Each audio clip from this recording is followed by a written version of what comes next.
ইয়া আইয়ুহাল ইনসানু মা গাররাকা বিরাব্বিকাল কারীম। আল্লাহ বলেন, বান্দা দুনিয়ার একটা ব্যবসার মধ্যে লস খাওয়ার পর আবার ট্রাই করো কিভাবে এখানে ভালো করা যায়।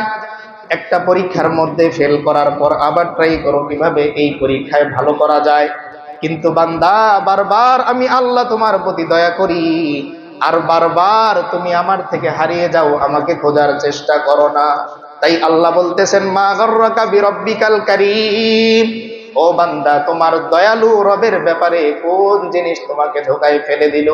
অথচ বান্দা, দুনিয়ার মধ্যে তুমি বাস্তবতা দেখো, যেই মানুষগুলো এক সময় তোমার সাথে দেখা করার জন্য অপেক্ষায় বসে থাকতো, আজকে তুমি হসপিটালে ভর্তি, তুমি অপেক্ষায় থাকো, ওই মানুষগুলো কখন তোমার সাথে দেখা করতে আসবে।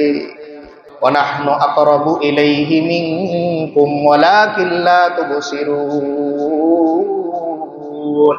আল্লাহ বলেন, বান্দা, তুমি তোমার নিজের যত কাছে, খেয়াল করবেন শব্দটা, তুমি তোমার নিজের যত কাছে, এর চাইতে আমি আল্লাহ অনেক বেশি কাছের, কিন্তু ওয়ালাকিন লা তুবসিরুন।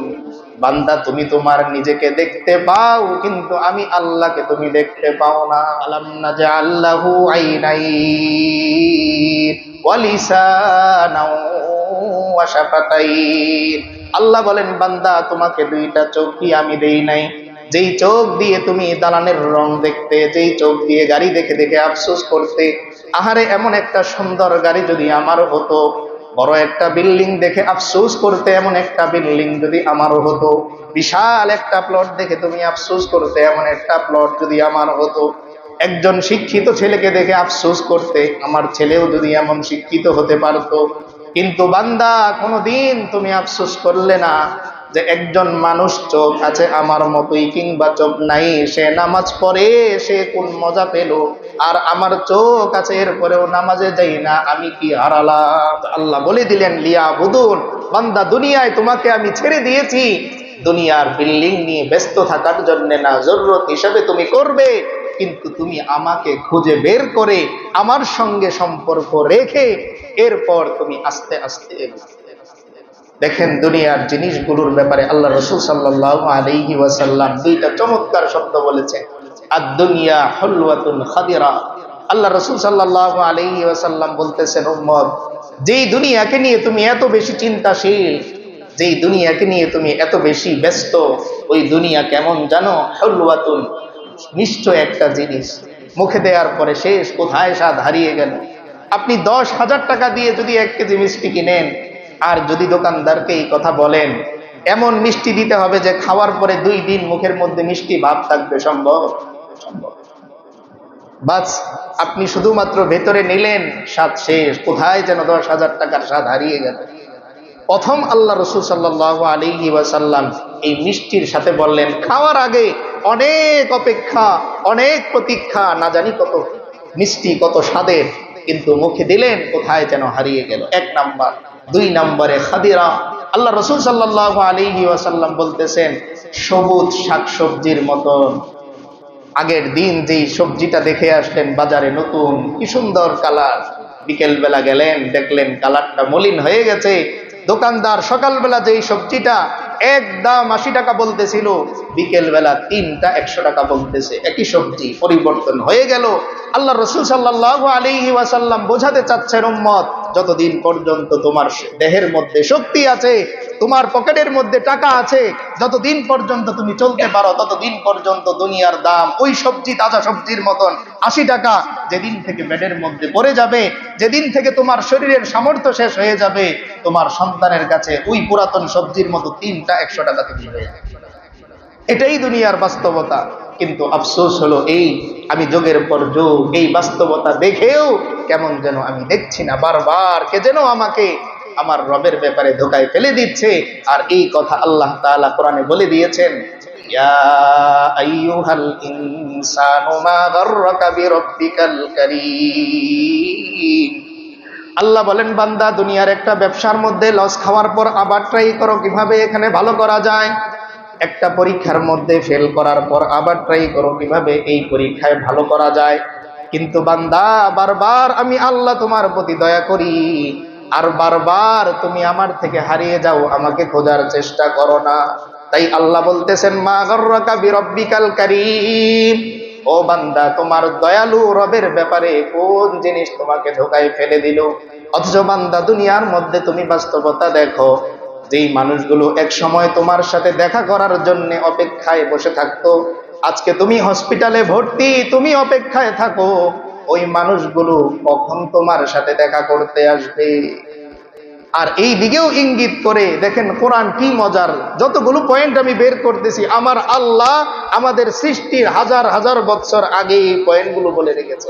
আল্লাহ বলতেছেন, ওয়াতিলকাল আইয়ামু নুদাবিলুহা বাইনান নাস, বান্দারে আমি দিন ঘুরিয়ে দেই, যেই মানুষটা একদিন তোমার জন্য অপেক্ষা করত, আরেকদিন তুমি ওই মানুষটার জন্য অপেক্ষা করবে। বদলে যায়, দিন কি যায়, বদলে যায়, একরকম।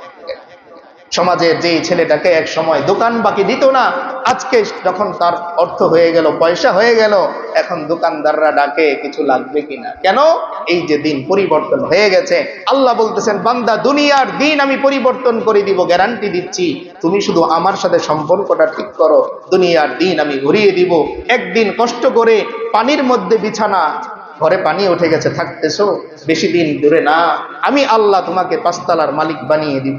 কিন্তু বান্দা সাবধান, পাঁচতলায় থেকে তুমি যদি আমার সাথে সম্পর্কটা ছিন্ন করো, অচিরেই তোমার ঘরের পেছনের গরুস্থানে পানির মধ্যে তোমার সন্তান তোমাকে রেখে আসবে। আল্লাহ বোঝাচ্ছে। তো আল্লাহ তাআলা আমাদের দায়িত্ব দিলেন আল্লাহকে খোঁজার জন্য।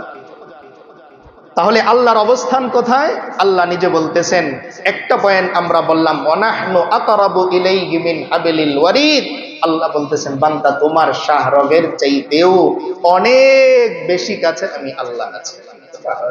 অন্য আয়াতের মধ্যে আল্লাহ তাআলা বলেন, ওয়ানাহনু আকরাবু ইলাইহি মিনকুম ওয়ালাকিন লা তুবসিরুন। আল্লাহ বলেন, বান্দা, তুমি তোমার নিজের যত কাছে, খেয়াল করবেন শব্দটা, তুমি তোমার নিজের যত কাছে, এর চাইতে আমি আল্লাহ অনেক বেশি কাছের, কিন্তু ওয়ালাকিন লা তুবসিরুন। বান্দা, তুমি তোমার নিজেকে দেখতে পাও, কিন্তু আমি আল্লাহকে তুমি দেখতে পাও না।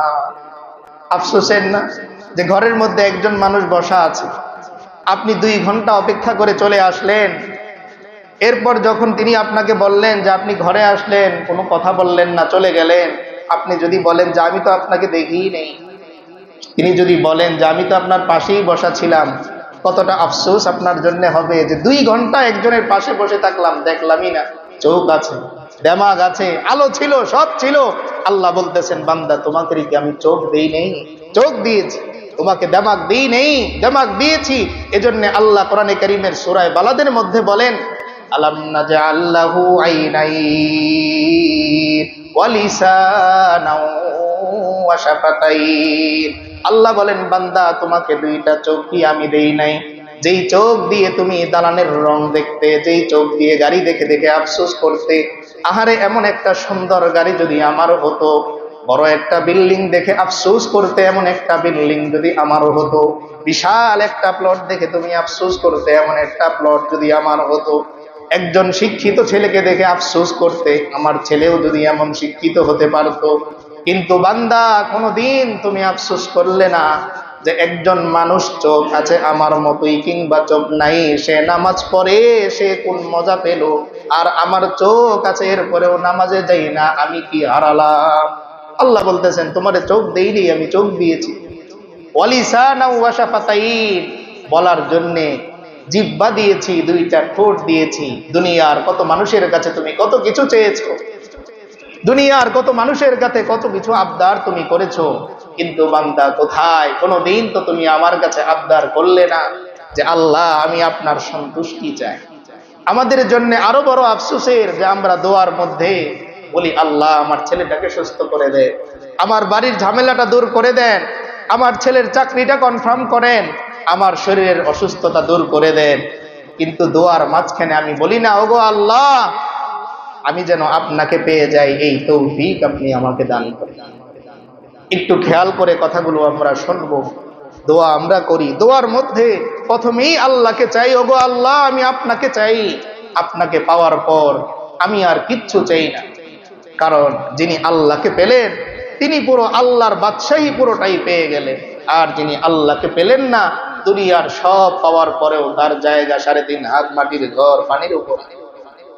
আজকের এই দিনে কত মানুষ বিদায় হয়ে গেছে, কারো কবরের মধ্যে ঢালাই দেয়া হবে না, অথচ মাটির ঘরে থাকে। তারও মনে মনে নিয়ত যে এই ঘরটার নিচের ফ্লোরটা অন্তত একদিন আমি ঢালাই করব।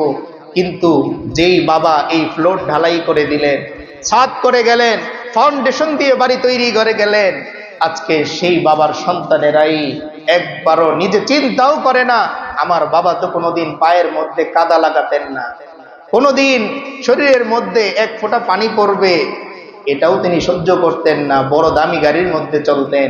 কিন্তু আজকে ওই বাবার সন্তানেরাই আজকের এই দিনে বহু জায়গায় হবে পানির উপরে আরেকজনের মায়া লাগে, একটু পরে কবর দেই, একটু পরে দাফন করি, বৃষ্টি হচ্ছে, কিন্তু সন্তানেরা বলে দিয়ে দেন, লাশ উপরে থাকলে কষ্ট হয়। তখন বাবার কষ্ট বুঝে আসে, কিন্তু এটা বুঝে আসে না যে বাবা যে কষ্ট করে এই দালান করে গেলেন, এখানেও তো বাবার কষ্ট ছিল। আমার এই বাবা এক সময় হেঁটে হেঁটে স্কুলে কলেজে তিনি গিয়েছেন, নিজে 10 টাকা 5 টাকা নাস্তার টাকা বাঁচিয়ে বাঁচিয়ে এরপর আমাদের জন্য আজকে এত কিছু করে গেলেন, তাকে কিভাবে এই পানির উপর রেখে চলে যায় একবারও মনে আসে। এই জন্য বারবার আল্লাহ তাআলা কোরআনে কারীমের মধ্যে সতর্ক করতেছেন, বান্দা এই ধোঁকার জিন্দেগি পেয়ে তুমি আমাকে ভুলে যেও না। আমি আপনি যেদিন থাকবো না, ওই দিনও দুনিয়ার সব কিছু চলবে কি চলবে না, নাকি বন্ধ হয়ে যাবে? ওই দিন চলবে। আমি মনে করতেছি ছেলের পড়াশোনাটা শেষ হলেই পরিবর্তন হয়ে যাব। মনে রাখবেন, আপনি না থাকলেও আপনার ছেলের পড়াশোনা চলবে। যেই চিন্তা করে আপনি আল্লাহকে ছাড়তেছেন, আপনি না থাকলেও তার ওই জিনিস চলবে, কিন্তু আফসোস হবে আমার আপনার জন্য হবে। কারণ আমাকে আপনাকে দায়িত্ব দেয়া হয়নি সন্তানকে মানুষ করে আল্লাহকে হারানোর জন্যে, বরং দায়িত্ব দেয়া হয়েছে আল্লাহকে সন্তুষ্ট করে এরপর দুনিয়া থেকে যাওয়ার জন্য। এই জন্যে যে নিজের মূল মালিককে সন্তুষ্ট রাখতে পারে সে সকলকে সন্তুষ্ট রাখতে পারে, আর যে মালিককে অসন্তুষ্ট রাখে সে কাউকে কি করতে পারে না, সন্তুষ্ট করতে পারে না। আমাদের মূল ভেজাল হচ্ছে আমরা আল্লাহকে সন্তুষ্ট করতে পারি না, যার কারণে আমার ছেলের অভিযোগ বাবা আমার জন্য কিছুই করে নাই, আমার পরিবারের অভিযোগ আমার স্বামী আমার জন্য কিছুই করে নাই, আমার বাবার অভিযোগ আমার সন্তান আমার জন্য কিছুই করে নাই। পৃথিবীর মানুষ আজীবন এই কথা বলে যাবে আপনি কিছুই করতে পারেন নাই। তাই আল্লাহ তাআলা বলতেছেন, বান্দা দুনিয়ার কিছু করতে তুমি পারলে কি পারলে না এর হিসাব হবেই না, কেবলমাত্র হিসাব হবে আখিরাতের জন্য তুমি কি করেছো। এই জন্য হাসরের ময়দানে কোনো সন্তান যদি এই কথা বলে, আল্লাহ আমার বাবা আমাদেরকে 5 তলা বাড়ি করে দিয়ে যেতে পারে নাই, শাস্তি হবে? হবে না। কিন্তু সন্তান যদি 10 তলা পাওয়ার পরেও এই কথা বলে, আল্লাহ আমার বাবা আমাকে দিন শিক্ষা দিতে পারে নাই, আল্লাহ আপনাকে হ্যান্ডকাপ লাগাবেন, আপনাকে ধরবেন। এজন্য দুনিয়ার উন্নতি নয়, বরং আখিরাতের উন্নতি কিভাবে করা যায় এই ফিকির নিয়ে যেন আমরা থাকি। তো আল্লাহ তাআলা 2 নম্বরে বললেন, আমি তোমার নিজের থেকেও বান্দা অনেক কাছে, কিন্তু ওয়ালাকিল্লা তুবসিরুন, বান্দা তুমি আমাকে দেখতে পাও।